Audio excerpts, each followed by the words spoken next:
Call to order this pre-agenda Board of Directors meeting for the Siloam Springs Board of Directors, November 15th, 2023. Roll call. Carroll. Here. Allen. Rissler. Here. Hunt. Here. Wiles. Here. Smiley. Blair. Here. And just so that directors, you will know, Director Smiley and Director Allen will not be able to attend today, so they will not be coming in. So with that, Allen, I will turn this over to you. All right, thank you, Madam Mayor, Board. Good to see everyone. Again, we'll be discussing the November 15th agenda, starting with call to order and the roll call, and the consent agenda is the regular meeting minutes, and B, pre-agenda meeting minutes, C, appointed city Siloam's Arkansas Public Education Facilities Board, John Brown University, Tim McCord, reappointment. What I did today, Board, is I went ahead within policy. I don't know if you got a chance to check your emails, but I sent you the application of the ones that the mayor will be presenting to you just for your review, where you'll have that for next board meeting. On Mr. McCord, since that is a reappointment, that he's already on the board, would you still like to see that application? I don't think you have to see it. No application. Okay, good. So you won't, I'm not going to send that one to you on the JBU board. It was just a recommendation from JBU that he continue his next term, so. The applications were for the Parks Advisory, right? That's correct. And the planning? And planning, Okay. that's correct. Correct. So you should have those in email. D, appointment, Benton County Regional Solid Waste Management Board, and that is Department Head Jason Davis. Appointments, Park Advisory Board, and appointment of Planning Commission. G, approve the 2023 auction list, Dwayne Craig Auction Services. H, annual chemical bids, Public Works Department, Wastewater Division. Steve, do you have anything on that agenda, Board? Do you have any questions on that? Anything we could clear up? Because that may be the only thing that you may pull from the agenda. Is there any questions on that one? Good. Steve, just real brief if you have something on that. Steve Gorzak, Public Works Director. I don't have anything to add to that, but I did want to point out to all of you that I will not be at the board meeting next Tuesday, but Tony Brown will be here in my place. So if there are any questions about the chemical bid, then we're both here to be able to answer any questions. But this is an annual bid, and actually, if you look at the prices, every one except I think one was lower than last year, or this year. So that's a good thing. So that's all I had. That doesn't happen. There's got to be something wrong with prices being lower. Mindy. Hey, believe me, I looked. Thank you. Okay, and then I, Resolution 6523, setting hearing date for the easement vacation of 816 East Main Street. Any questions for consent? Then moving on to ordinances.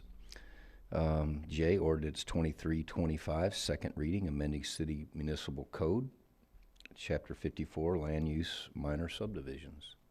Any questions there? And then K, be 23-26, second reading, amending Section 102-21 of City Municipal Code, rezoning from GI to I-1, 2200 block of South Lincoln. L, Ordinance 2328, second reading, amending Section 102-21 of City Municipal Code, rezoning from A1 to C2, 3861 Highway, 412 East. Mayor, this works really better when I wear these glasses. I'm going to start doing that a little. It's amazing. You can see. And then M, Ordinance 23-29, second reading, amending Section 102-21 of Municipal Code, rezoning from R2 to H1, C2 to H1, 500 block South Britt Street. Chris, do you remember if that is the ordinance that we're going to ask the board to look at the second and third reading? L.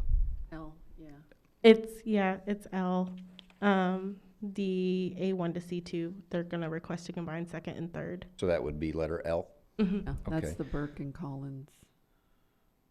ma'am. So that'll be L.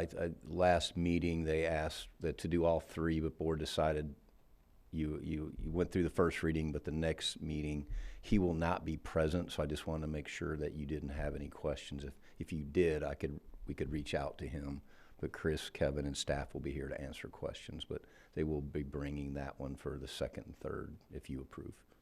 I'm just more concerned making sure that there isn't any citizen input between now and then. Otherwise, it should be fine. Excellent. Anything from staff? And then last, N, ordinance 2330, first reading, annexation of 114.43 acres, 2700 east block of Keek Road. Keck Road. Any questions? Madam Mayor, Yes. I'm just wondering on the ordinances where we are on the second reading on those, have we had any input from the public on any of those? I have not heard. Do you want to comment? For the A1 to C2 that they're requesting the second and third be combined, I did get one call and it was just a questioning nature. They just wanted to know what kind of commercial was going in there because they were hoping it would be retail. Did that answer your question, Mr. Reed? Yes.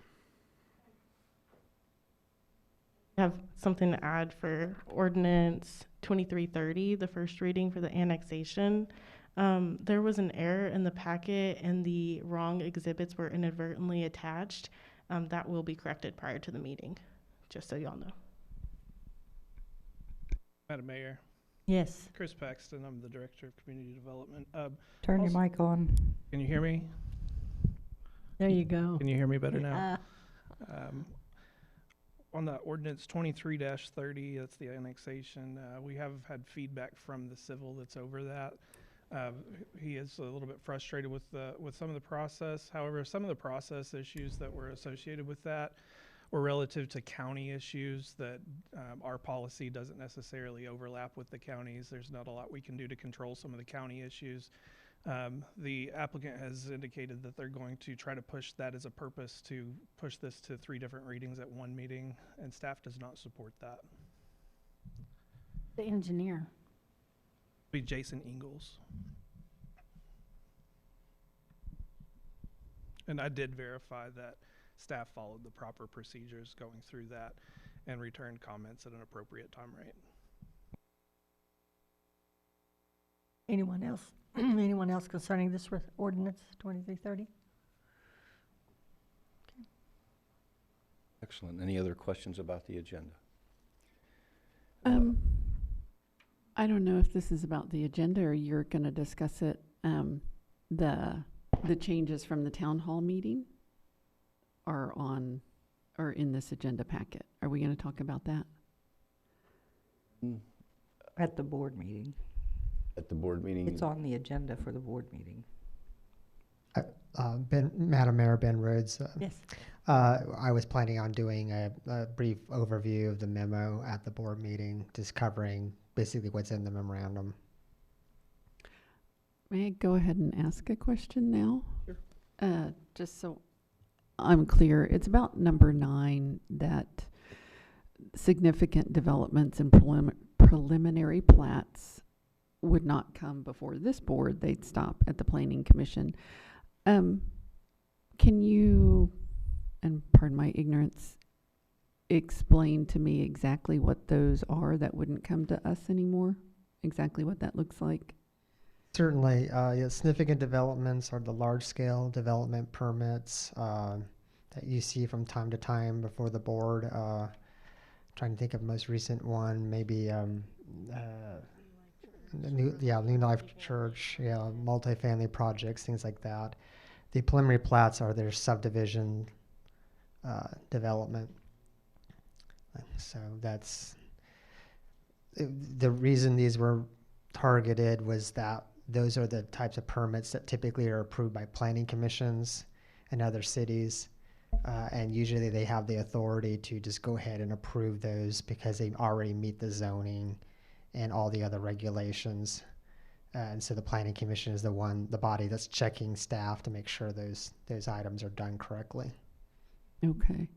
I guess my only concern about that was, and maybe this won't be an issue, is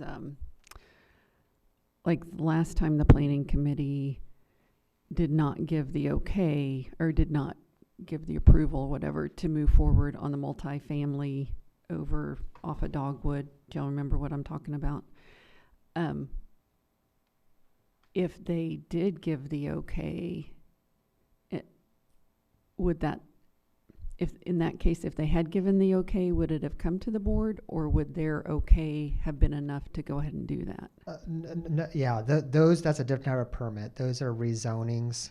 So we're not proposing anything changing for rezoning. Okay. Those will always go to the board of directors as an ordinance with 3 different readings, just like the zonings on the agenda that we're looking at right now. So what we're talking about is just the significant developments and preliminary plat applications. Okay. Okay. Thank you for clearing that up. Madam Mayor. Oh, go ahead. Yes, Chris? I'd want to add one note to that. If an item is denied, for example, a large-scale development or a subdivision is denied by the planning commission, there is an appeals route to the board, so that wouldn't be the end of the line necessarily. They would just have to further appeal to the board. The approval would be more of a finalization because it's just being reviewed to determine if it meets the requirements of the code, which are those rights of development that are established through the zoning. However, if it's a denial, there's still an appeals route forward. Okay. And I think my concern was more that planning and commission, their board will pass things through that maybe we would have stopped. Like, can't think of the name, off of 43, when we didn't, Kevin and Ben and Megan, y'all know what I'm talking about. Is that something that would have come to us if planning and commission stuff doesn't keep moving forward to us? Do you see what I'm asking? I understand what you're asking. That Thank you. particular project would have still come to you because they required an annexation, if you recall, and those annexations do go before the city board. Okay. And that would continue to happen. And also keep in mind, final plats would also still go before the board as well. The other thing just to note is this is just a recommendation. You're not approving it with the agenda. It's just saying this is what came out of the town hall. So if it's the board's pleasure to pursue that, we can do so with an ordinance, and it would be just a code change ordinance to change the process. But it would require another vote of the board of directors to actually change the review process for those 2 permits. Okay. And I appreciate the town hall meeting and all the changes, and this is y'all's area of expertise, obviously not mine. I think my biggest concern is just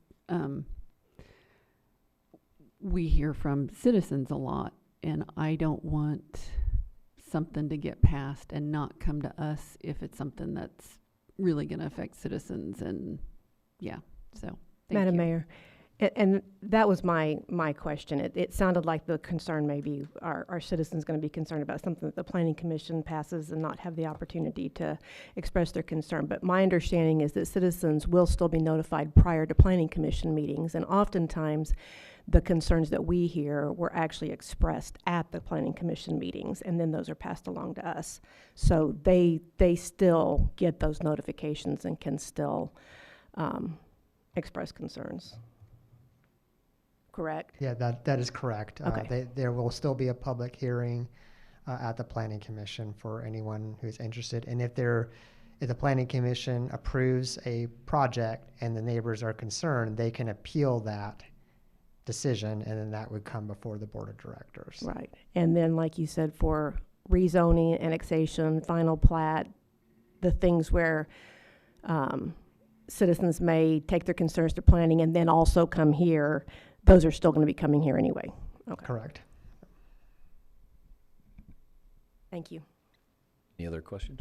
And I apologize, you probably saw a look on my face. My copy, when I printed it off, stopped at adjournment, so if I had a few things missing on there, so I apologize. But after the town hall, that's in staff reports, administrative report, director's report, and then adjournment. Any other questions? All right, moving on. Really excited. We got a couple presentations for you today. The first one is today we launched our major project tracker on our website. I don't know if you had a chance to look at that. Kevin's going to come up and just give you a real quick brief, because probably next month or so we will actually do a presentation on it. But pretty is something we've been working on since I took the seat. And again, Kevin will tell you a little bit about it. Thank you. Kevin Moore, City Engineer. So this is something that staff's excited about. Megan Whitworth and Stephen Escalante, our GIS analysts, have been working on this for the past month or so, putting this together. The goal with this one is to really just kind of show on a map and also to provide some status updates for active large-scale commercial projects and residential projects. And then in the coming weeks, we'll attempt to launch a similar site for city-owned, city-developed projects and capital improvements and things like that. So if you go to the City of Siloam Springs homepage, under divisions and under community development, we now have a link for this major projects tracker.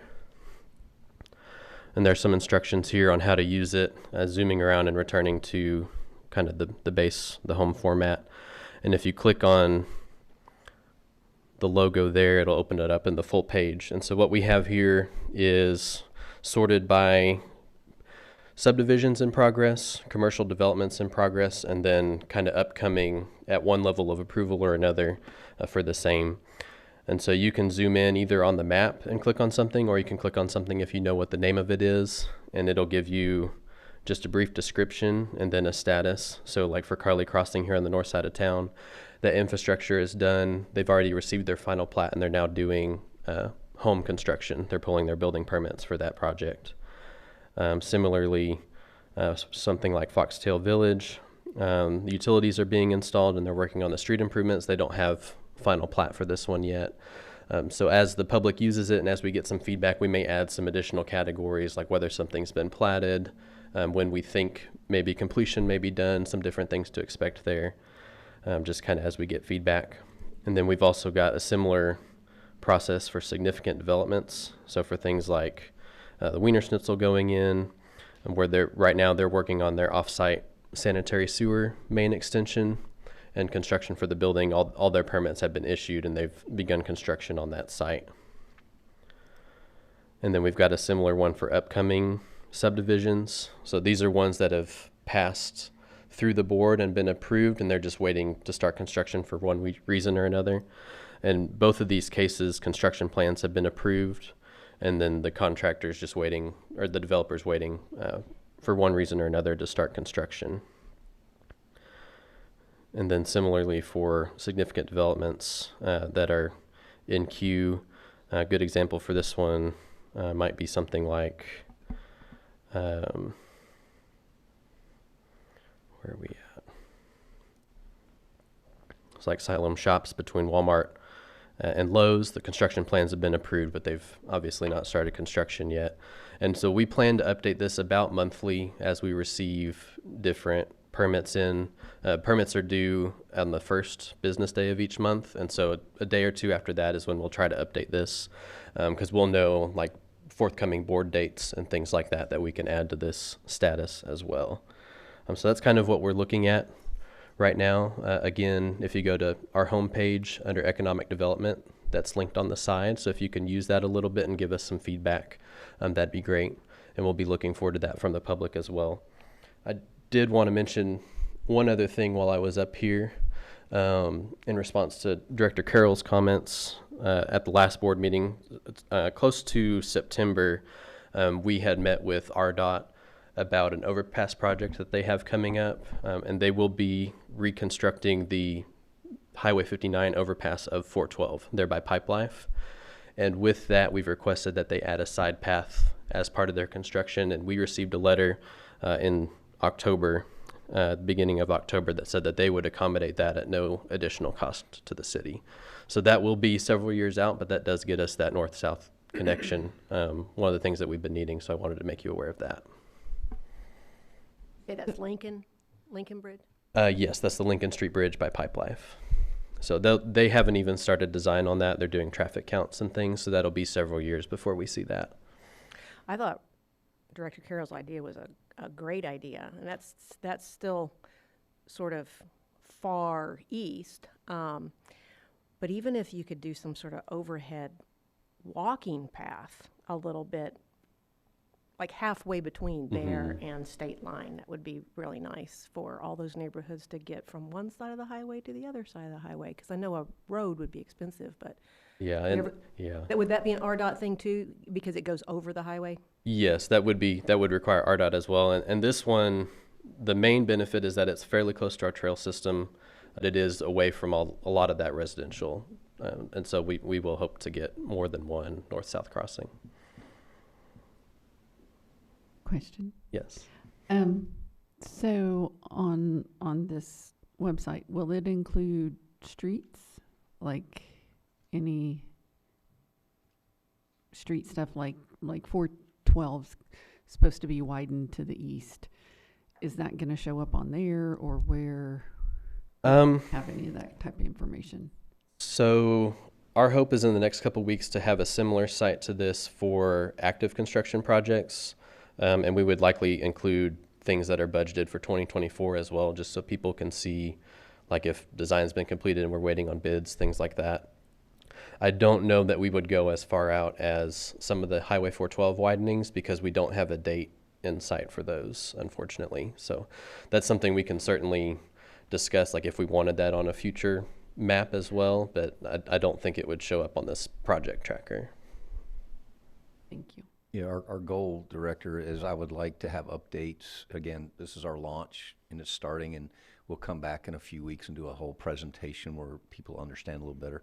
But it's my goal, or our goal, to make sure it's anything from drainage to sidewalks to streets, and just trying to let citizens and other folks know what's going on in our city and the status of our projects.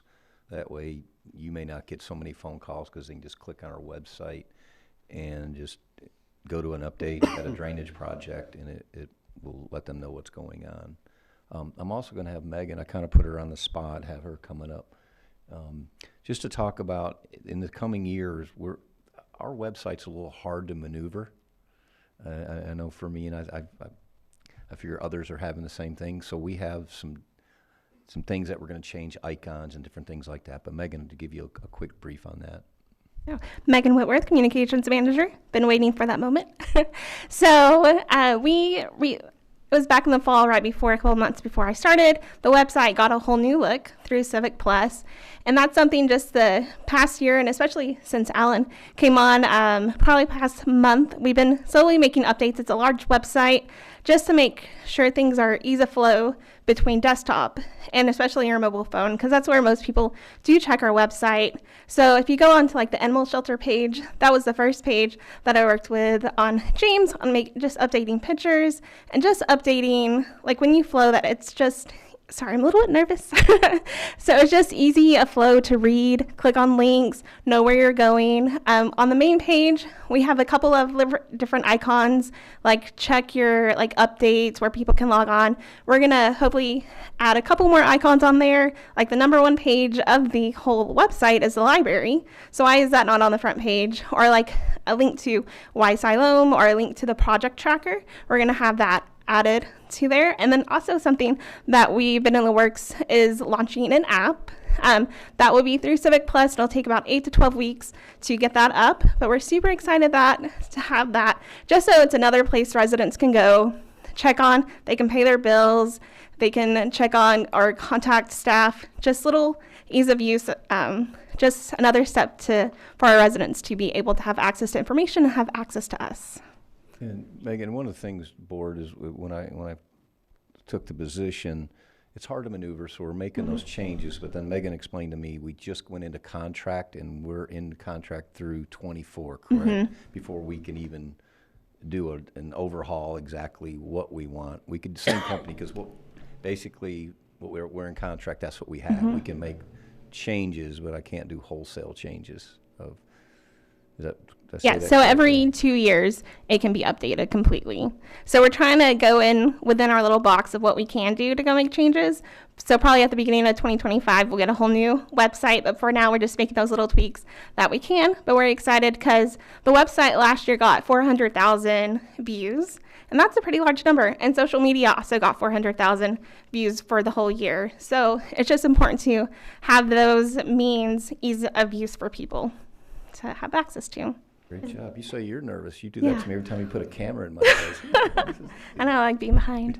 But any questions? Website designed through a CMS. What was it again? Is the website designed through a CMS? No, it's through Civic Plus. Is that a CMS? I am not 100%. I don't know a lot of the coding, Okay, I was just but curious. yeah, But we can it's, check on that question for yeah, you. absolutely. Thank you. Madam Mayor, Yes. I just want to quickly say, Megan, who did you say you worked with on the major tracker? Kevin? Okay. I just want to thank you all. Thanks for the work you did on that. Kevin, if you were involved in it, I think that's going to be very valuable. I think communication is key, and that just allows us to let the citizens know what's going on. But and thank you, Megan, specifically for all the communication you do on social media. There's a reason why we've gotten 400,000 views. There's information there to view, and you're a big part of that, so thank you. We have a hardworking staff. I think they're starting to go, oh, no, he's coming in the building. What's he need? What do you want to change today? But they have been great to work on things. We have a lot of projects that we will be coming up the next 3 or 4 months as we launch them, but we're excited for some things to bring to our community. One of the things I want to bring to the board real quick, we had our policy group meeting talking about agenda, and I want to get on your calendars early enough. I think I've told some of the board members, hopefully all of you, the way the board meetings are they fall for the holidays. It's just really hard to get you the packets and information. Like in December, we have a holiday on the 25th and 26th of December, and that's on a Monday and Tuesday. Pre-agenda is on Wednesday, and then we have to get you packets out by that Friday, but it only gives us a couple days. And then we have a holiday on the 1st of January. So so what I've done, and hopefully you guys will accept this, is instead of having our board meeting on the 2nd and the 16th of January, I would like to move those to the 9th and the 23rd. That way we can do pre-agenda on the 3rd of January, and we could have board meeting, and then we still have a week at the end of the month before we get into February. I just think this will give staff, and it'll give you time to review everything. And I mean, Renee's really good, but that's given her very little time to get everything prepared, and for staff to get her everything she needed, because you didn't get your packets until Monday. And I think she even came in on her holiday trying to get it, but having a holiday just threw a kink in that. Just a day and a half, 2-day turnaround's pretty tough sometimes. So you got that on Monday. So I just want you to be able to put that on your holiday schedule. If that works, it works for staff. We move the planning commission meeting, because I think that, am I saying that, Chris, correctly? Yes, that's correct, Chief. We had the planning commission voted last night, and that the meeting that they have at that night will be moved to 4:30 with a fixed time to adjourn at 6 p.m. Because we were having a meeting at 5:30 on the 9th, so we went ahead and moved that meeting back to 4:30 to allow our meeting to happen that night. So everything, that way we can have a really good meeting and get you information that you need. So I just want to give you that. I just want to make sure we advertise like crazy, Yes, ma'am. because we don't want to take away the rights for the citizen to be able to come and have a voice. Right. And we'll start, Megan, we'll start putting that out tomorrow. I just wanted, we've been planning it for we've been talking about it for a month, but we just had to get some meetings changed. So that's why I'm telling you tonight, this gives us 6-7 weeks to make sure that we get everything out to the citizens and anyone that wants to come to our meeting. So we'll make sure that starts tomorrow. Okay? Any other questions there, concerns? All right.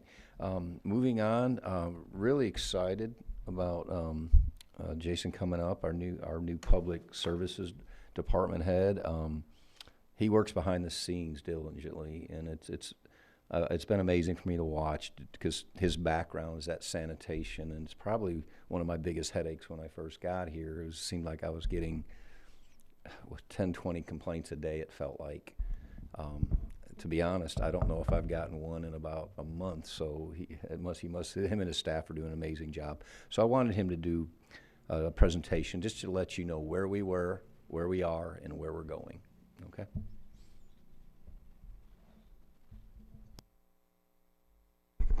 Jason Davis, Public Service Director. First, I want to say Alan's been great to work with. It's one of the best.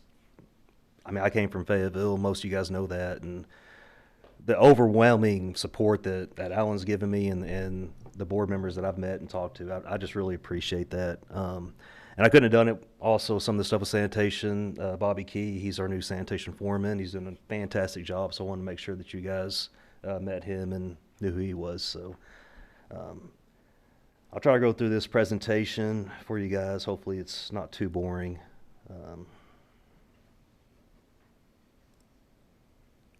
Okay. So the first thing, when I got there was several things that were broken that were part of ADEQ and OSHA that we've taken care of, such things like the broken heat vents in the recycle dock area. We've repaired those. This was the back lot of the sanitation department. This is where they kept dumpsters and roll-offs and things like that were needing to be repaired, or they were staging them. We've got that looking a lot better and cleaned up and try to get some organization there now. So this was the back wall of the transfer station. You can see that it was damaged pretty severely. Bobby and some of the crew and I got together and we have got it repaired now. May board too, he's not going to probably sing his own praises. We were looking at structural engineers and bringing folks in to fix this. It probably a price tag of anywhere from $50,000 to $100,000. I think we fixed this in house for $5,000. Mm-hmm. So that's a huge savings that we brought to the city. So yep. I just wanted to throw that in there. Yeah, it was a job, I'll tell you. But we've got it, 99% done. I've got to make one weld to the back wall and then it'll be complete. And if you see, go back to that if you don't mind. Where you see it clear, that's actually tin, but Jason and his staff had the idea they would put clear because that brings more light into the area, because right below that, Jason, isn't that where they back the trucks in and they push the trash in there to take to the landfill? Yep. So it just gives us more natural light, and it felt like a good call for us, so that's what I decided to do and the route that we went. There's some handrails that need to be painted that we're doing, some bollards on the scales that were broke that we're currently fixing and getting those back where they need to be. This was, so down in that area where Alan's talking about, this is where the pit is, what we call the pit, where the truck's back in. This right here is where the water drains into the sanitary sewer. So there's no grate there. When I got there, it was broke. That's about 10 inches of solid waste that's down in there. And when it rains, everything just flows right down in that pit. Well, the drivers have to get out to get the end of the truck and get out of the truck to pack the trailers and things. So they would be standing into up to 3 feet of water walking through there. So that's one of the things that we took care of just now. We installed a new grate, and now we can get in there and clean it. We don't have to worry about trash building up in there like we did before. Yeah, and the drivers just weren't walking through water, directors. They were walking through trash. Yeah. And that had been going on just a huge fix. How many violations did we have? There was several violations. That's one violation right there. I would guess if ADEQ really wanted to come down on us, we would have, a $10,000 fine per day, potentially, and then they could shut us down, for some of the violations. But every ADEQ violation that I could find has now been taken care of for the sanitation department. So, but this was another violation, was the grates. So this is something that we just started doing. these are some of the older dumpsters in the back, and that good-looking guy painting is me. Trying to show the guys that it's not hard. It's satisfying to see that, you know, once we could take something that looks like that and turn it into a brand new looking dumpster. So what we're going to start doing is pulling dumpsters around town that are facing the streets is the ones we're going to start with first, and we're going to do rehabs and start painting those up and making them look nice. This is one thing that I've got a problem with, board, is our plastics. Okay. Right now, we're sending the plastics over to ADC to get baled up, and there's times where they can't accept them because they don't have time to do them or whatever the workflow may be. The other issue with us doing it in-house is the baler that we have is not good enough to do that in-house. Cardboard was another issue that when we first got there, we did 4 semi-loads of cardboard. That was just on the floor. There was some of the employees that told me they've never even seen the concrete since they've been there. So we got that cleaned up, got it under control. This is some of the problems that we're dealing with. This is one of the belts and one of the balers that we have. And you can see that where those cross members are, that's where the belt's supposed to feed things up. Well, it can't catch anything to feed up because it's broke. So what we did is we kind of Frankensteined it. We put some Gates rubber and screwed it in there and got it where we can kind of feed up some stuff, but it's still not great, but we're making it manage. Right now with our style of baler, the employees have to hand tie every bale. So they're having to crawl. You can't quite see it, but in the corner there's one of the employees on the ground actually trying to tie one of the bales up. So he's having to do that every time that we bale up our recycled materials. One thing I also signed up for through the city was recyclingmarkets.net, and you guys can log into that and check it, but it'll actually tell you what all the markets are doing at the time. It's really important to have. It gives me bargaining power whenever I call and talk to somebody about the commodities that we're going to sell, the plastics, the cardboard, recycling, any recycling material. I can say, well, the markets in our area is showing that it's going for this, and you're offering me this, so I can go to another broker and get the most revenue. So that was a good thing. This is an example of what it looks like when you go on there. Aluminum cans, sorted, baled, that's cents per pound. So we're looking about 64 cents a pound at the time when I took this screenshot. We were getting about 24 cents a pound from the guys that we were using before. I fired that company and went with another one, and they're going to give us the market value of what we should be getting. Jason, will you be talking about the cans later in your presentations? Yes. Okay. Yep. Actually, it's what I'm talking about right here. We weren't baling them at our facility, okay, because it's so difficult to bale with this style of baler. We are baling them now, but it's still very difficult, okay? When you're tying those bales with that much aluminum and that weight, it's hard to get that bale tight, right?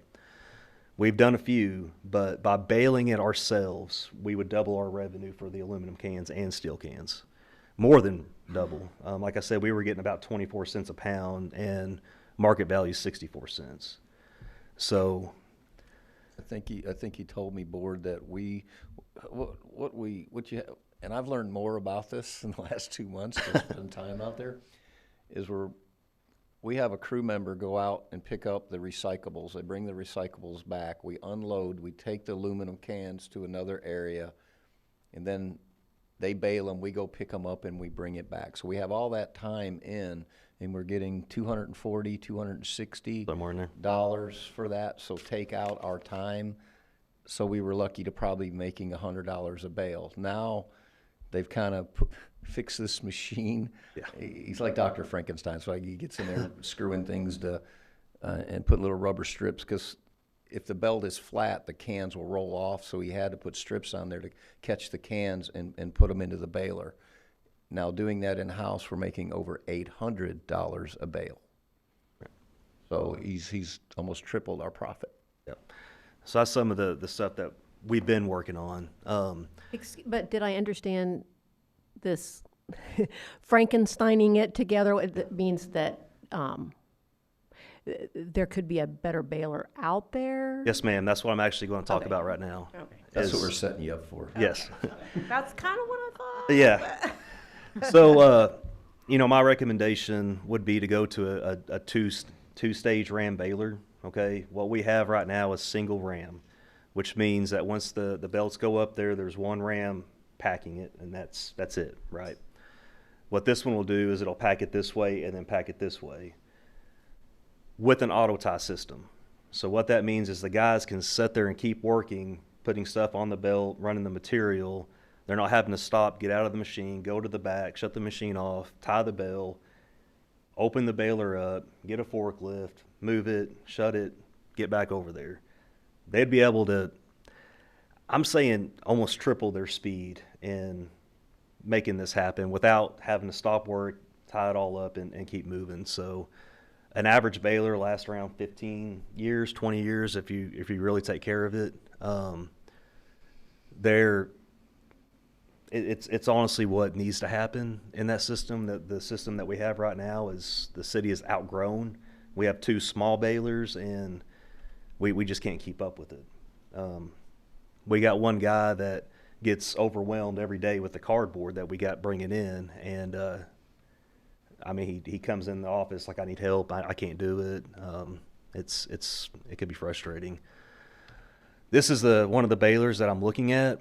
So if you can see what that yellow thing is right there, that's an auto wire tie system.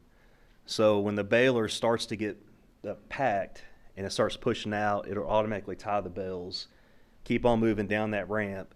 He never has to stop. He doesn't have to go get the forklift to move the bell. It'll just keep on going. And, he can more than triple his time and getting double the bells easily for a day. And it's just a one-man operation where now you'd almost need 2 guys to do what he's doing. So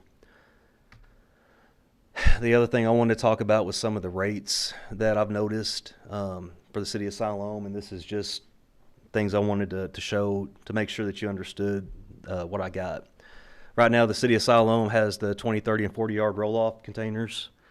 We charge $335.69. Doesn't matter if it's a 20-yard, 30-yard, or 40-yard. Okay, that includes up to 4 tons. Anything over 4 tons is $42.95. It's $61 a month is what we're charging. So the problem that we're running into is these roll-offs are setting out in these residential areas for 8-9 months at a time. So what happens is when they're sitting there, because they're just paying $60, it's not a big deal. They don't care to pay that $60.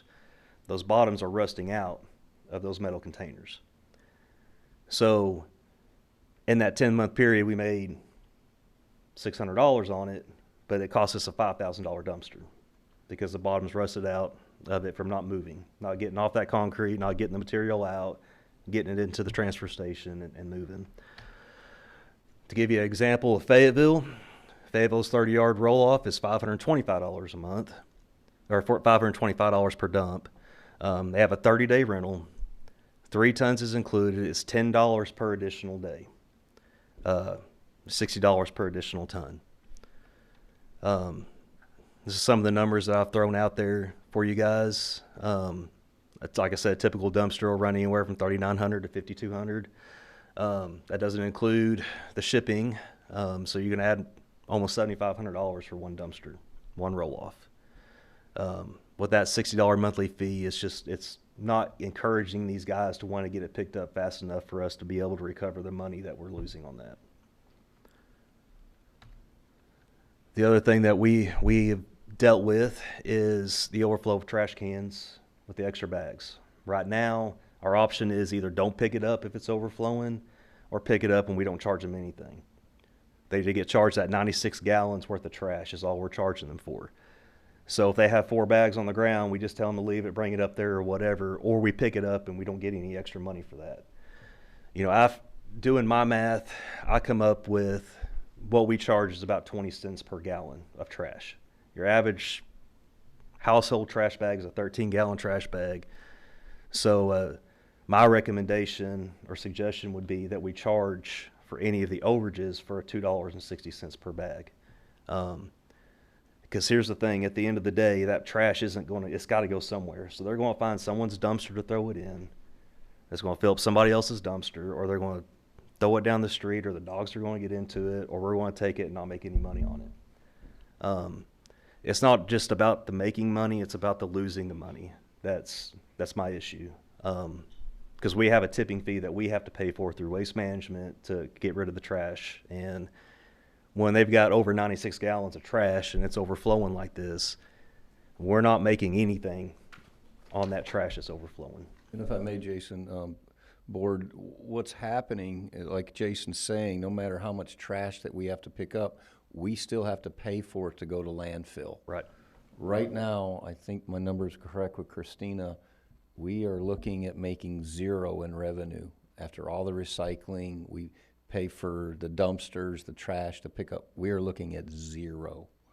With these changes Jason's talking about, we're projecting $500,000 plus in revenue yearly. Right. Right. And then we can make really good changes and put that money back into sanitation and have a good fleet. Yep. That our citizens deserve. But again, our roll-offs, we are losing money. Yeah. Just since since I've been in this seat, it's been amazing to me how much money we're losing in sanitation just because we're behind the times with our rates. Things are falling apart. And instead of going out and buying, how much does the green dumpsters cost that you painted? I mean, they run about $1,500 depending on the size. So what we did is we bought a welder. We're fixing those things in-house. We're painting them and saving the city money. But again, we've got to get these things back to the shop, and we've got to make these changes going forward, or we're going to continue to make zero revenue. Right. I have a question. Sure. So how do you track this $2.60 extra per bag? So what I've done in the past, when I worked at Fayetteville, we would keep a log sheet with everything on it. Okay. Now we did get up a little bit further with the times. We bought a system called Routeware that we'd actually be able to take pictures and keep all of that. But for the first 18 years I worked there, we just kept a log sheet. We would write down the address, how many extra bags that there were. Like, for example, like these up here, that would just be one extra bag is all we would typically charge for that. And obviously there's more than that, but that's, we would lean on leniency, I guess, for the extra bags. That doesn't slow down the process quite a bit? It really doesn't. Now, at first it seems like that, but once we get going, you've already got. So the way we had it before, we had the street name over here. Like we would write the street name, the address, and then we would just check, extra bag, whatever. Once that street's already on there, if you're going down this street, for example, I would just be writing down, 1230, 1235, 1238, and just checking the box. Okay. So it doesn't really slow down that much. Now, with what I have looking at doing as well is switching our rear load dumpster to a front load dumpster. Okay. What that's going to do by us switching from rear load to front load, they're running 2 to 3 rear loads a day. Is that right, Kevin? Somewhere in there on that commercial route, picking up the commercial dumpsters. By going to a front load, we can run that front loader, maybe one rear loader. So I'm going to have that extra guy now that I can now put on residential to take care of some of that. And yeah, I mean, it won't be a big deal at all. Okay, couple more questions. One, the previous slide with the big dumpsters, is that more for commercial cleanouts? Okay. Residential big cleanouts or tearing down a house or something like that. So we don't automatically pick those up every No, month? ma'am. And is there a reason why we don't do that? That's why I'm here. That's what I'm trying to find out. Okay. Yep. And then over the 4 or 5 years that I've been on the board, that we've talked about possible utility increases, what I've heard from what I've heard a lot is that citizens have contacted board members with big concerns about any kind of rate increases. A few years ago, we went through a rate study, and I guess I'd be curious, and I've got it at home somewhere, but I don't remember. I'd be curious where we were in comparison. It seemed like we were. You're right on track when it Okay. comes to residential. Okay. Residential, you're right on track. Okay. You don't need a rate change on residential. So you're only saying if I'm there's saying extra the bags. extra bags, yeah, Okay. because right now they get an option between a 64 and 96 gallon cart, right? So there's no incentive for them to get a 96 gallon cart when they got a 64 and they just pile the trash on top. Right. Because we're not going to leave the trash out on the street. You know, Right. I mean, I'm not going to hang my hat on, well, they're not paying for it, I'm not going to pick it up, because I don't want trash going down the street. I don't want the calls, and neither do you.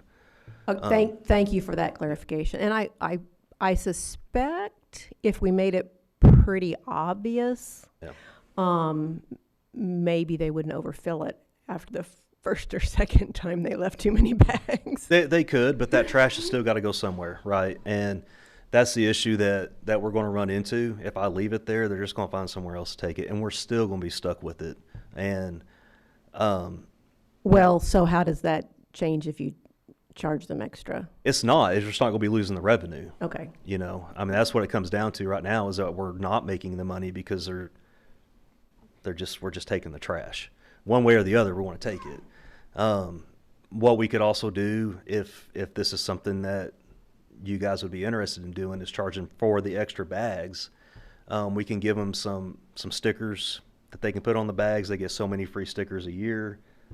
We did that as well in Fayetteville. They can save them, do whatever. Because at the end of the day, they are paying for 96 gallons of trash or 64, and they're going to have a day where they're going to need their extra bags for whatever reason. Do something like this. I strongly suggest waiting until after Christmas. Oh, absolutely. Give us No, one no. more Christmas of too much trash. All I want you guys to do is just chew on some of this and ask me a lot of questions, because that's what I'm here for. Right. You know, also we don't want to charge for, if there's a big snowstorm, we're not able to pick up that week, we're not going to charge anybody for anything extra, obviously, right? It's just for your everyday stuff that we can try to control this, try to quit losing our revenue that we're not making, and get this under control, is what I'm trying to look at suggesting. Don't the tops of the trash cans even say it needs to close all the way or something? Sure. Something mean, like that. So We ask on there that it closes all the way, but obviously I mean, we've seen them where they've stuck cardboard around the bin and just piled it as high as they could. and I guess what I'm getting at is we have sort of made it pretty clear that the trash cans are not supposed to be overflowing. So I guess if we did have to come back and start charging, maybe that would be a little bit of a wake-up call. So Sure. Okay, I understand. Yep. And I like the idea of some stickers. Not to go back in the past, but I'm going to. We used to have trash pickup twice a week. Sure. And I understand, I've been doing some cleaning out at my house, and we recycle everything, we do all that, but especially if you have a family, Sure. it's easy to fill up one of those in a week. It's just me and my wife, and there's times where we filled it up in a week, you know, Right. over. Yeah. And I'm not going to admit that maybe the lid didn't always close. Right. Yeah, anything we can do to soften the blow and not add one more expense to the citizens. I totally understand, and I get what you're saying. You know, all I'm doing is just trying to throw a suggestion out there that, you know. And I appreciate that. I Yeah. appreciate your gung-ho, Yeah. get down and fix the dumpsters. I mean, that's the kind of stuff I can relate to, so I Right. like it. I did have one question going Sure. back. The baler machine thing, you showed a picture, but you Yes. didn't say how much it cost. They're around 300,000, which is honestly not that much for a baler in comparison. But again, with what we'd be able to do in-house, we would pay for that baler fairly quickly, because right now we're not able to do everything in-house. When you say quickly, I'd say probably 3 years. A good estimation, you know. I mean, the other thing is too, I would like to increase the recycling participation in Siloam Springs. Right now, if I was to do that, we couldn't handle it, to be honest with you, with what we got. You know, I've noticed that there's not really a big diversion goal for the city of Siloam Springs, but it's something I'd like to work toward is getting a higher diversion rate for Siloam. But unfortunately, with the equipment and the manpower that we have right now, especially the equipment, I can't do it. And it's something that I feel is needed going forward. I've talked with Alan quite a bit about this, and I wanted to bring it to you guys to chew on, to think what you thought. But yeah, we're looking about $300,000 for a good baler. And it's actually a really good price, because when we started looking at them, we were looking from 500 to 750. We're actually buying a lesser model. Again, it's the same model. It's a new company that's starting, so we're actually found a really good baler that'll do what we need. Again, he's working on the bid process. We were actually trying to do a budget amendment a couple weeks ago to the board, because this is just something we really need. But right now it's just a slow process because he's got to go through the bid process for this. But we will bring that to the board, and we'll probably, I don't know if you're going to do a presentation on that today, or we'll bring it next time before we start to do this, just where you understand where we're at. Yeah. I have a question. Yes. First of all, thank you for not using the picture in front of my house, because I know I've done that. Right. I'm guilty. On your recycling, has that changed any recently? Have you changed what you pick up? No, it's still the same materials. I did get a citizen ask a question, and they were really nice. They're like, "We have the best sanitation department." But do we not take the milk the carton ones anymore? No, we were never supposed to take those. Okay. Okay, they were taking them, but now we're not. Yeah, I guess Bobby did some education with some of those. What that is, that cardboard, that it's actually wax covered. So the mills won't accept those. We actually get penalized for that. Oh, can we do like anytime we make a change like that? Sure. can we Yeah, I put it just out? 'Cause you I know did we get phone call. I'm like, they're like, wait. Yeah, that was something that I guess I just assumed they already had the information on. Because again, people just throw stuff in there sometimes hoping that it's recyclable. But yeah, we can definitely take care of that and do I'll get with Megan and One of we'll the things get when that. sometimes I'll have lunch with different departments Sure. and and I ask when I went to sanitation, what is it that I could tell citizens, when I talk about sanitation that would make your life easier? And one is cleaning out your recycling. Sure. So I will put that little spill in there for you. Okay. Because, we wash our cans Yeah. but I'm not going to wash my trash. So Right. I don't want to waste my time washing things that I Yeah. can't. So if we can remind people what we can Sure. recycle. Yeah, I'll Bobby and I and Megan can sit down and get that taken care of. That's no problem. Jason, remind me, because this question, will this baler that we want to get, will it help sort recycling? It will not help sort per se. It will give us a bigger area to work with, so it'll be easier for it to go through. I mean, obviously, whenever there's no real good way to do it except for just hand sorting, unless you want to get an optical sort, eddy currents, and things like that, and you're talking big bucks to do those things. From what I've seen, when they pick it up curbside, it's already sorted, right? So we don't really have to do a whole lot with that. The only thing that is a reasonable cost that we could do to help eliminate sorting would be a magnet. That's not too terribly expensive, and what that'll do is it'll catch, the steel cans as they come up and separate them from the aluminum. Other than that, the baler's pretty standard for this one. And the reason I bring that up is we had some incidences where if our recycle truck's down, that's where we'll go. You have 2 or 3 different bins with your recyclables. If that truck's down, they're picking up your recyclables and they're putting them all into one truck. Sure. So when I show up a couple times, he's frustrated, I'm frustrated, because everybody did the recyclable, but we have no way to sort it. So they dumped all the recyclables in front of the baler. That all became trash. So we had thousands of dollars that we couldn't recycle anymore, because now it's be taken to landfill. So hopefully we can keep our trucks up and running, get our fleet in better shape, and we won't have those problems. But again, I would like to have something that we could sort, because those issues do happen sometimes. Sure, they do. Madam Mayor, Yes. one question I have concerning the baler. Mhm. You say we're getting one that's around 300,000 instead of 500 or 750, but we're also a city that is growing. Sure.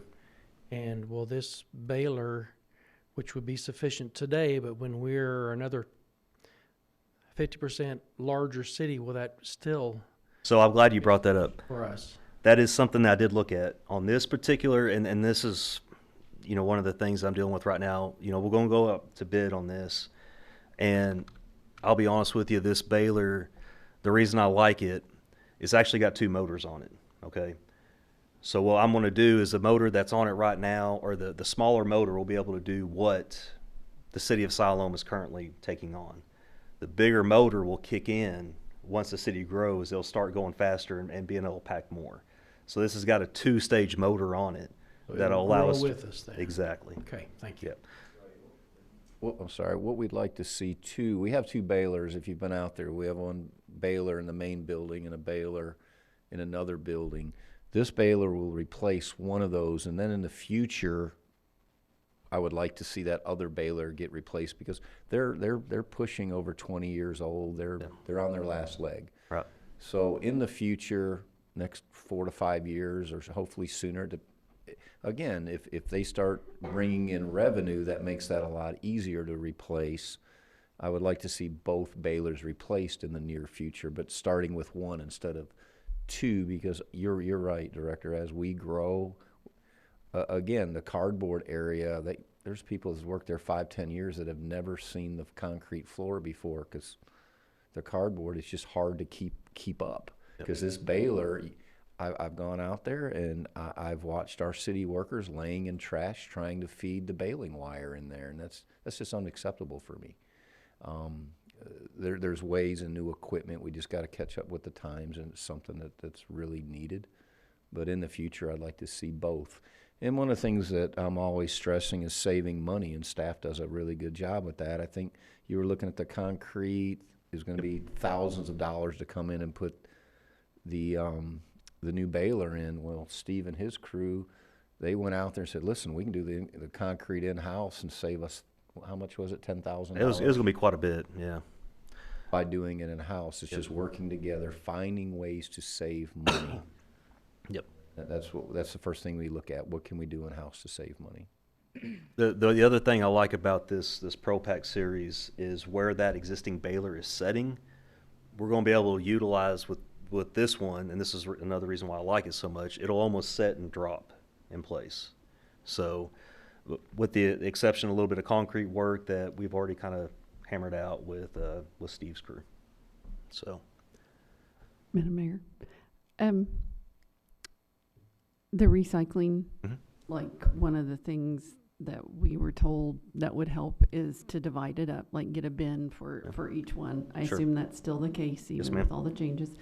Do we have more bins in? I am working on that currently as we speak. You let us know. Yes, so we ma'am. can let- Yep. Awesome, thank you. Actually, that's one of the tasks that Kevin and Bobby I told them to get started on today was some of the grant money that we were awarded moving forward, getting all the details lined out so we can present it to you and make the purchases for some more recycle bins.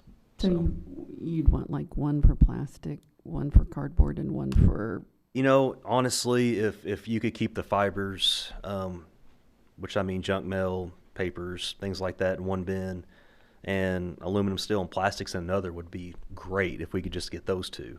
Obviously, it'd be nice if we get everything separated, but separating the fibers from the rest of the materials is a huge thing for us. Jason, is this still in the plans? I think a month or so we had a conversation that you were going to order 1,200, or I can't remember the number, of recycling bins with grant money. I would like to order almost $10,000 worth of recycle bins with the grant money. Lisa? I want to say thank you. I'm so glad you're here. Okay. I appreciate left it. here and went to Fayetteville. You left Fayetteville and came here. Yeah. And we benefited from that move. Thank you. I appreciate it. Thank you very much. I'm trying, and I'm sure I'm going to screw up and not do everything right, but you know, I'm here to try to do what I can and move forward with what I feel is the best decision for my department. So Yeah, we've got a little bit of time, Board. I'd like to, again, talk about different areas of public service. But one of the things that Jason's brought to me, we're going to be looking at a leasing program. One of the things that we weren't doing is our trucks were really getting bad shape. By state law, we have to do inspections. We weren't doing inspections of our trucks. And people weren't being held accountable for what was going on to our trucks, to be honest with you. They're being held accountable now. And again, if it's state law, it's what we're supposed to do. That's what we do. And I expect Jason to hold those folks accountable. But again, our trucks are in pretty bad shape. You want to kind of go over what you're looking at briefly? Absolutely. Because they're going to have to approve it. Yes, absolutely. So I put in the budget for a new truck for $330,000 when I first got on, not really knowing the state of what was going on with the trucks when I got here. Because budget was going on right when I walked in the door. So I knew I wanted to go to a front load dumpster system pickup because of the complaints I've seen around town with the dumpsters. So what happens with a rear load, it comes up, it dumps this way, right? You got a blade that comes and kind of digs it out. All that trash is kind of falling in between the dumpster and the truck of the blade, right? That guy's sitting there packing it, going, doing his thing. It's going to take him 5 minutes to dump that one dumpster, set it back down. Anyway, front load dumpster, you're looking at 45 seconds to dump it. And what happens is when it comes up, tilts back this way, all the trash falls straight into the truck now. So there's no way for it to kind of get in between the truck and the dumpster. Long story short, after I got looking at all the trucks within the department, there's one good truck out of all of them, to be honest with you. It's the reason why trash wasn't getting picked up on some days, and I know this because Kevin reached out to me when I still worked for the city of Fayetteville, asking to borrow a truck so he could get the stuff picked up because the truck wasn't working.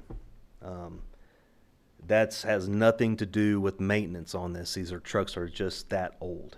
Okay, they're just breaking down.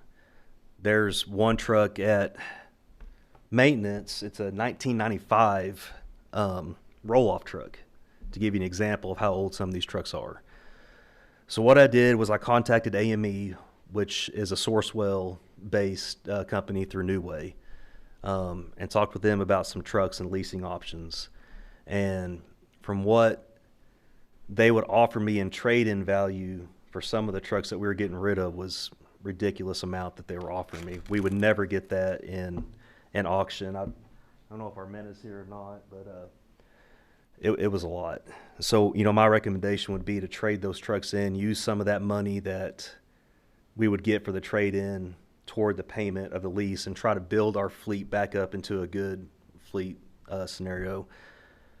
I talked with Christina and Alan about this, and we were kind of hoping within maybe 6 years, doing a 6-year lease on some of these trucks, buy a few of them, lease a few of them, and just try to build it back up to where we actually own them all eventually.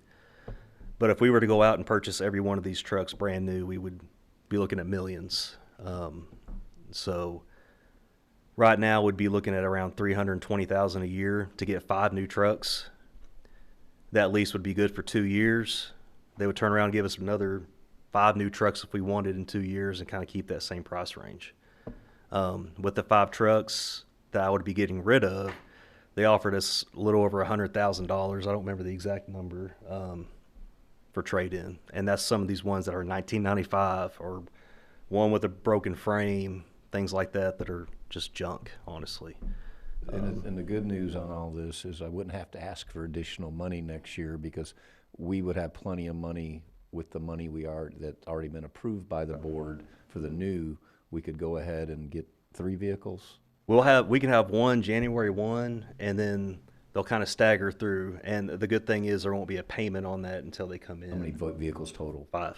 So we could get 5 vehicles for the money that you budgeted next year. Then we would rebudget what the lease would be, and we would put a better product on the road for our citizens. And to me, it's a no-brainer. It's what we need. It's the cheapest way to do it, and it's the quickest way. It's kind of what we did at the police department. Our fleet was in such bad shape. We leased I don't remember, 12, 13 vehicles, Derek, if you remember, and now our fleet's completely been overturned and we're in really good shape. Same thing we need to do here. Yeah. So I don't know if anybody has any questions about that or recommendations. I'd love to hear them.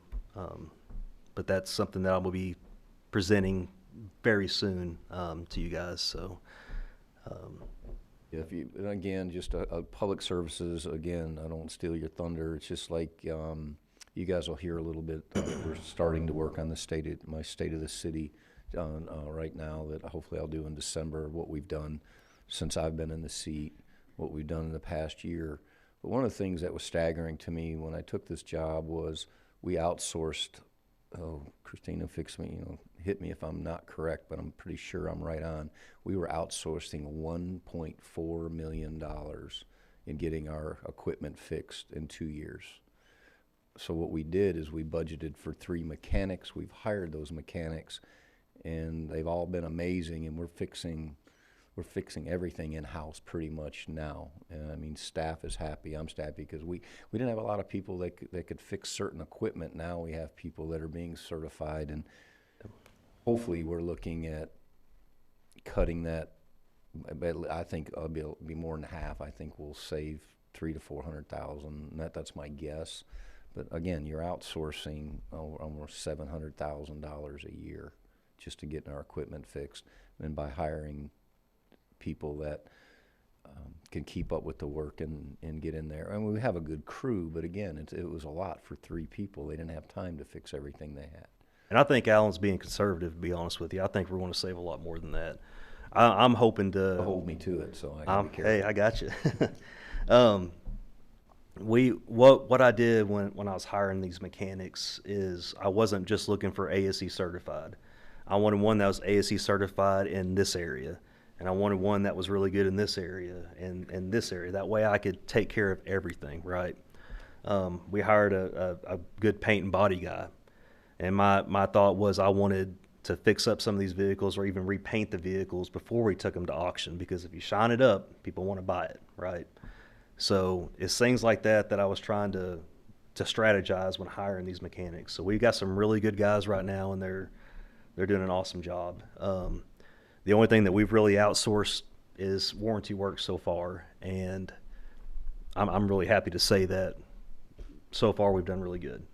And they're going to continue to get better. We just hired our last mechanic. He started yesterday. So, Madam Mayor, Yes, Betsy. will they be able to work on like the ambulances, fire trucks, do the whole? that's another thing that we're working on. Me and our men are working on right now, actually, is so some of the wiring and things that are going on for the police department for the lights and the communication. What we want to do is send one of our guys to get trained in that, and that way we can do all that in-house as well. Thank So, you. yep. And that's our goal with the way I've had other shops, is we send so much money for just regular fender benders. I would like in the future to build another metal building where we could do different bays, we could do body work, bring other equipment in to fix it in-house, because it gets so, again, $1.4 million. Yep. I don't think anybody realized, so I started digging into it. Again, we can fix that for salaries, even if we hire salaries for $150,000, we're way ahead of the game. Absolutely. And if we could do paint and body work in-house, I'm not saying major body work, but for scratches and fenders and different things, those things can be fixed in-house and save us a lot of money. Yep.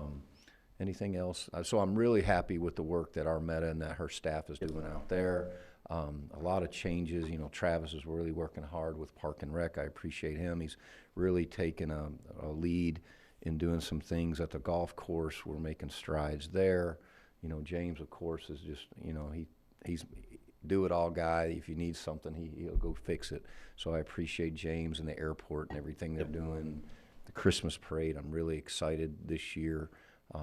But they're behind the scenes doing a lot of special things. I hope the kids really will enjoy during Christmas. I don't want to kind of steal the thunder yet, but we're excited for the work that the Public Services Division's doing. If I'm missing somebody, I apologize, but they've really stepped up. I've really, Yep.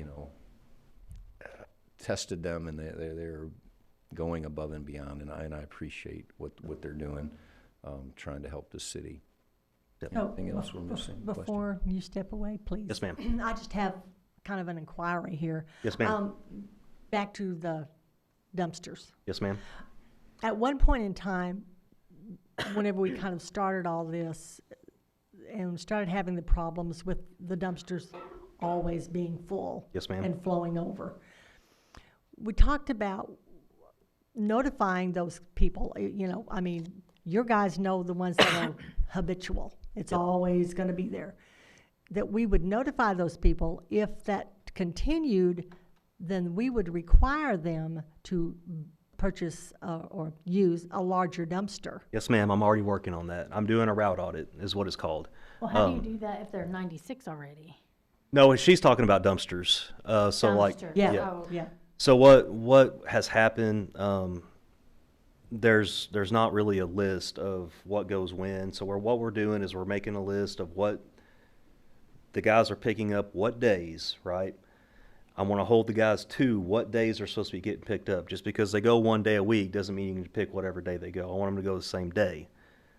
But what we've noticed is there's several out there that are paying for one day of service getting picked up 3, and people that are getting charged 3 days of service only getting picked up once, things like that. So this is going to take me some time to do this route audit. It's something that we've been working on, honestly, quite a bit. You know, Bobby and Sean Shepard have. It's going to take us a little bit to get it all through there. I've got with Tisha, is that right? To get some of the billing on who's paying for what, and so now we're working on that, and we're going to get it straightened out. It's just going to take me a little bit of time to get that done. Good, thank you. No problem. Hey, Jason, one thing too, I don't remember if you talked about it, outside folks bringing in dumpsters in the city and we're not charging them. That's another issue that I have. You want to kind of explain that? So, yeah, what he's referring to is a franchise fee. And what that is, when we have people like Waste Management, LRS, cards, or whatever, they're coming into the city of Siloam, providing a service to the citizens that we provide. We're not getting anything for that right now, nothing. So what we've done in Fayetteville historically was charge a franchise fee. We charge them 10%. Whoever these companies are, they're coming in using our roadways, using our transfer stations, using the city's, stuff. We would charge those people a 10% fee. That 10% isn't just because I'm a jerk and I want to charge somebody because they're coming in. That's not the reason for it, okay? That 10% is to help cover the infrastructure of the streets. It's help to cover recoup the cost from us, losing that revenue. It's also there to hold them accountable when it comes to the wastewater streams. If they're not being held down by leaking dumpsters, things coming out, that's going to happen, right? Those franchise fees would help cover a lot of that stuff that we have to take care of on our side by ADEQ. So 10% is pretty historic for most cities to charge that. And that's just something that we would send out to these haulers, these bigger haulers, to say, hey, you're going to be charged now a 10% fee for operating inside the city of Siloam Springs. So that's something we're going to look into to start charging, and just, again, I've thrown a lot on him in about a month and a half, 2 months, so he's made great strides. It's not just him, his entire staff, and just buying into what we're doing. I greatly appreciate that. Any last questions for Jason? One last thing. Thank you, Jason. Yeah, appreciate it. Thanks, guys. One last thing I just wanted to make sure the board knows as let's light up Siloam Springs together and share the joy of the season. Discover Siloam Springs. Discover Siloam Springs. There's always something going on in Siloam Springs. I'm sorry. If something's coming to town, I'm reading the wrong thing. I'm like, where am I talking about? She's had a stroke. No, I'm good. Where's your glasses? There was another email after that, and I didn't know where I was going. But anyway, presented by Discover Siloam, the 4th annual Deck the House decorating contest is back. Embrace the holiday spirit. Join the residents citywide in annual holiday celebration. The registration is now open. Started today. and it will run until October 12th, and that's when the judging will again. So entry, December 12th. what did I say? I have completely lost it, haven't I? We're adjourned, Mayor. I'm sorry, December 12th. I even have my glasses on. Use them. All right, the judging will begin, but again, I just want to let the board know that we will have people registering for decorating their houses, and looking forward to that this year, and getting the judges, that we will be working with the chamber on that. They will be taking the lead, and I think Megan had a meeting with the chamber yesterday. So again, we're up and running, registration's open, so we'll spread the word, we'll make sure we put out in social media. And the last thing for me, if I could read this, I just want to really tell you thank you, board. I know these are extra meetings, and I know they get long, but staff appreciates that. We see it in policy group meetings. I don't know if you've been keeping up with it, no pressure, but meeting before last, we were done in 55 minutes. This last meeting was an hour and 25 minutes with a very big agenda. Not that I'm counting, but I think you guys are asking really good questions. And there's just things we don't have to rehash, because staff will go answer those questions for you. I just appreciate the professionalism and the way things have been running. Just from Alan, thank you. It's just made it really easy that we can all get home and not be here till 10, 11. And we may have those meetings, I get that, but I think the pre-agenda meetings are working, and you guys are asking really good questions. I think staff has been very well prepared. And I also appreciate them, because this puts a little extra on them. And but again, thank you. And I know this meeting might be last a little longer, because Mr. Allen's not here, and he will kick me later for this, but he said it. But he's going to meet with me tomorrow, and we'll go over any questions that he may have. But that's all I have, Mayor. Is anything from staff? Does staff have anything? Megan? People can register on discoversiloam.com for the Deck the House holiday competition. You need to fix that, because I totally blew it. On Facebook for all the details. So Okay. we're excited for that and the work we're doing. Is there any last questions for me? But again, looking forward. We'll see everybody Tuesday night. Mayor, turn it back over to you. Okay, I'm 5 minutes early. Since Megan didn't come to the mic, discoversiloam.com to register for Deck the House, I think is what it's called. So make sure everyone knows that. Appreciate you all very much for being here. And unless there's other questions, we are adjourned.